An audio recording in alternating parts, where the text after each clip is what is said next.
हाय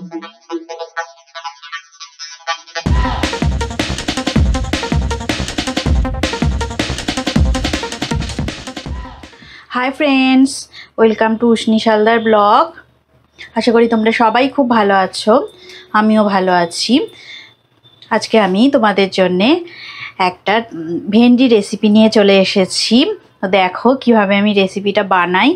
তো দেখো, কড়াতে একটু সর্ষের তেল দিয়ে দিলাম, 3 চামচের মতো সর্ষের তেল দিয়ে দিলাম। কড়াটা গরম হয়ে গেছে। এবার আমি সরু সরু করে কেটে রাখা আলু দিয়ে দেব। আমি একটা মিডিয়াম সাইজের আলু নিয়েছিলাম আর এইভাবে সরু সরু করে টুকরো করে কেটে নিয়েছি। এই রান্নাটা হয়তো তোমরা অনেকেই বাড়িতে বানিয়েছো। তো দেখো আমি কিভাবে বানাই।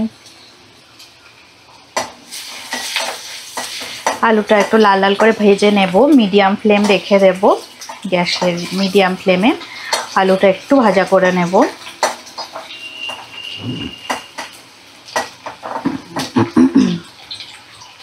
আমি সামান্য একটু নুন দিয়ে দিলাম।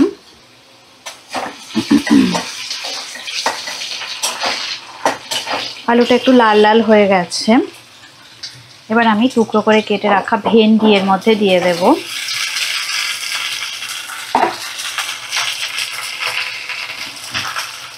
আমি 12টা ভেন্ডি নিয়েছিলাম।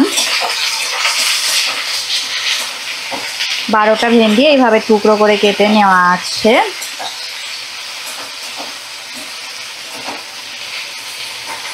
এবার এটা একটু ভাজা ভাজা হবে, আমি একটু ঢাকা দিয়ে দেব। এটা ভাজা ভাজা হবে, আমি লো ফ্লেমে রেখে একটু ঢাকা দিয়ে দেব।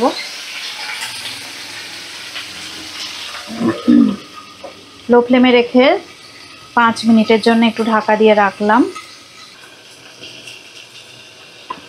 5 মিনিট হয়ে গেছে, ঢাকাটা আমি খুলে নিলাম।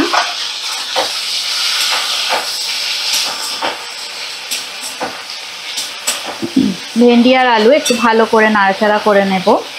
এবার আমি স্লাইস করে কাটা পেঁয়াজ দিয়ে দিলাম। একটা ছোট সাইজের পেঁয়াজ আমি স্লাইস করে কেটে নিয়েছি। আর একটা কাঁচা লঙ্কা কুচি দিয়ে দিলাম। এবার সামান্য একটু হলুদ গুঁড়ো আমি দিয়ে দেবো। খুবই সামান্য হলুদ গুঁড়ো দিয়েছি, 1/2 চামচের মতো হলুদ গুঁড়ো। ফ্লেমটাকে আমি মিডিয়ামে করে দিলাম।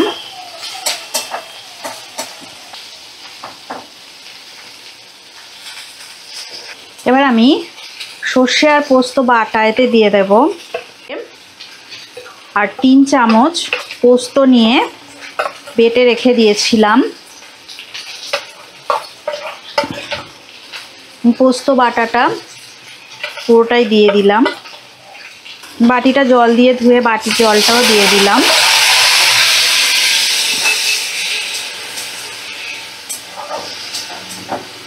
এবার ভালো করে নাড়াচাড়া করে নিয়ে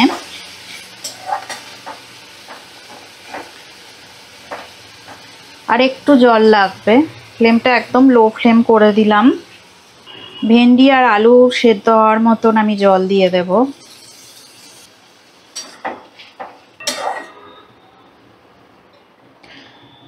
ফ্লেমটাকে একদম লো ফ্লেম করে আমি 5 মিনিটের জন্য ঢাকা দিয়ে রেখে দিলাম। ফিরে আসছি 5 মিনিট পর। ফিরে এলাম 5 মিনিট পর।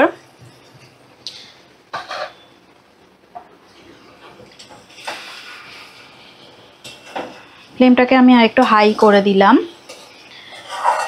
রান্নাটা একেবারে রেডি হয়ে গেছে।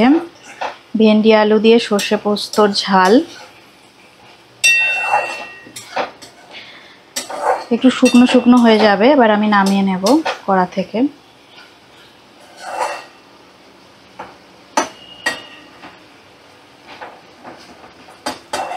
ভেন্ডি আলু সব বয়েলড হয়ে গেছে। এবার আমি বন্ধ করে দিলাম গ্যাসের ফ্লেমটা। রান্নাটা আমি সার্ভ করে দেব।